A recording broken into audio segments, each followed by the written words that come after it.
السلام عليكم، واش راكم؟ ان شاء الله تكونوا بخير وعلى خير. اليوم جيتكم بوصفة الكنافة. تجيب هذا الريزلت نتاع القرمشة والبنة، الله الله واش نقول لكم. قد اللي راح تاكلوا منها راح تزيدوا. نقولوا بسم الله ونبدأ على بركة الله. نحتاج في الوصفة نتاع نهار اليوم كأول مرحلة باش نحضر السرور راح نحتاج كاس ونص نتاع الماء وكاس إلا ربع نتاع السكر. أما بالنسبة الكنافة تاعي راح نحتاج فيها القطايف تاعي 200 غرام من الزبدة الذائبة، ونحتاج منها ملعقة صغيرة نتاع لافاني، ونزيد معاهم رشة نتاع الملح. لأن كنت جبت كاسرون وبديت نحضر فيها ذاك الشربات تاعي اللي راح نشرب بها الكنافة تاعي. درت فيها كاس ونص نتاع الماء وضفت له كاس إلا ربع نتاع السكر. من بعد نخلطهم كامل ونحطهم فوق النار حتى يتقالي هذاك السكر والماء. يعني ما تجيش كيما نتاع القلبلوس، خلوها حتى تقال مليح. لهنا كنت جبت القطايف تاعي وبديت نقطعهم، لأنه لهنا رانا نحتاج هذوك القطايف يكونوا بشكل رقيق ومتقطعين. يعني ما راح نحتاجهم هذوك الخيوط يكونوا طوال. بعد ما نقطعهم كامل راح نجيب لهنايا غيسيبيو كبيرة ونحط فيها هذاك القطايف تاعي ونبدأ نبشش فيهم. يعني راح نزيد نقطعهم، لأنه ذي المرحلة هي اللي راح تساعدكم في القرمشة وتخلي الزبدة تاعكم كامل تتشرف هذوك القطايف. كون تخلوهم كيما كانوا قادر الزبدة تاعكم ما راحش تشربها هذيك القطايف. يعني راح بلاصة تشرب وبلاصة ما تشربش.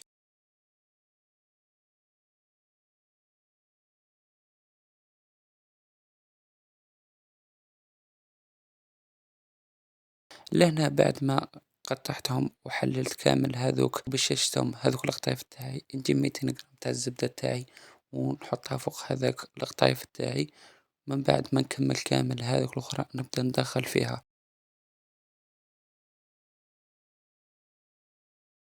لهنا نكمل كامل هذيك الزبدة تاعي. من بعد راح نستخدم يدي أنا لهنايا باش ندخل هذيك الزبدة مع القطايف، ونقولوا بسم الله ونبدأ ندخل في هذوك القطايف تاعي حتى يشربوا كامل هذوك القطايف الزبدة باش نحبس.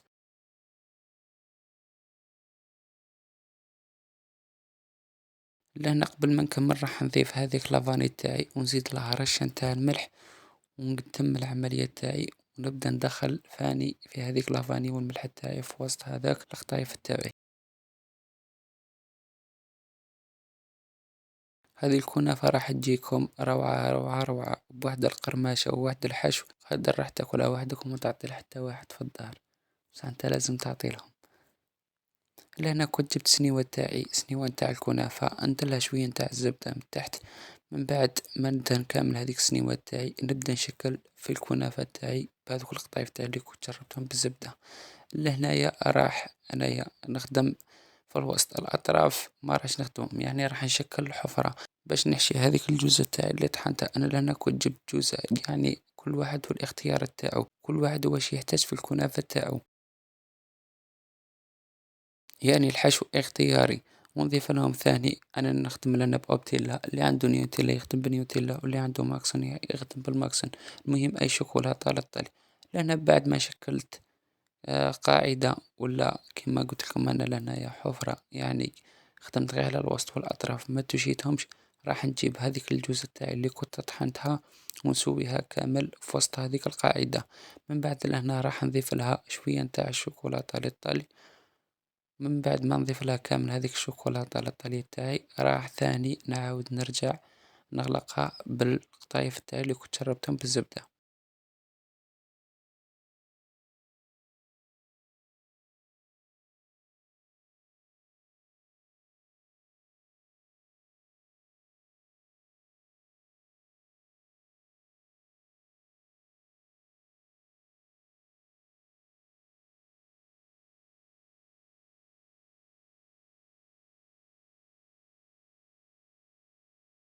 لهنا بعد ما كملت كامل هذيك الشوكولاتة تاعي وحطيتها فوق هذيك الجوزة اللي طحونة، لأنا راح نبدأ نغطي في هذيك الكنافة تاعي.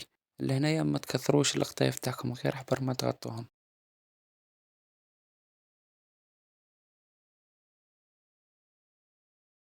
ولهنا كل مرة راني نغطي، كل مرة راني نزير في هذيك الكنافة فوق هذيك الشوكولاتة. ونبدأ نسوي لها لهنايا في الوجه تاعها الفوقاني. لأن أنا كنت جبت هذا القراطوار تاعي وبديت نسوي لها في الوجه تاعها.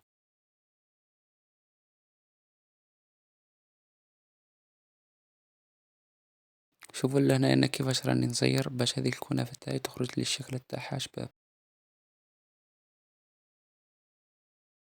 لهنا بعد ما سويت لها الوجه تاعها وزيرته راح نجيب زبدة ونبدأ نشرب فيها من الفوق ثاني.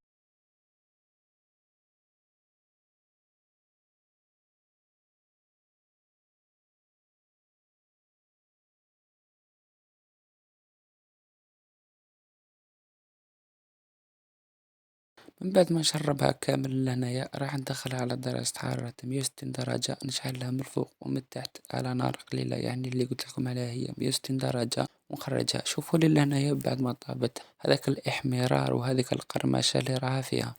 لهنايا جبت صحن باش نقلبها ونوريكم كيفاش خرجت الريزولت تاعها من تحت ومن الفوق، خاصة من تحت أحمرت لي كيما كنت حاب أنايا. شوفوا لنا هذاك الإحمرار.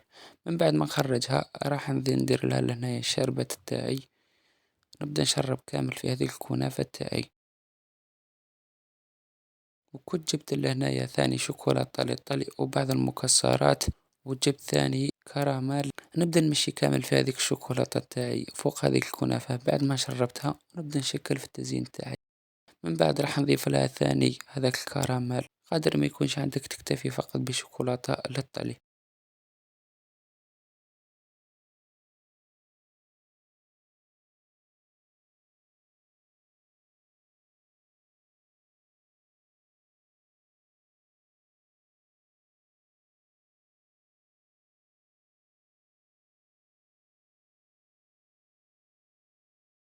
من بعد اللي أنا راح نجيب الرافايلو تاعي ونبدأ نقسم الحبة بين اثنين ونشكل لها الوجه تاعها.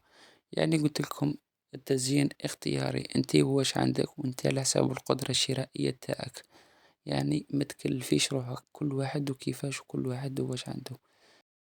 انا لهنا اخترت هذه الزينة باش يخرج لي فقط الديكور شباب. من بعد زدت حبة تاع جوز شكلت بها وردة، وفي القاعدة نتاع هذه الوردة جبت شوية نتاع البيستاش وحطيته فوقها. من بعد بجانب هذيك الرافايلو تاعي راح نجيب لهنا الجوز تاعي، ومن بعد ثاني راح نعاود فوقهم بالشوكولاتة تاعي.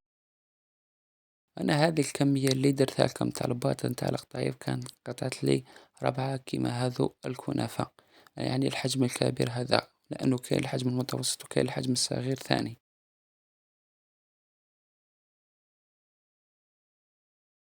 ولا هنايا بعد ما كملت كامل هذاك التزيين وضفت لها ثاني بعض من هذاك الجوز اللي كنت طحنتها في الأول.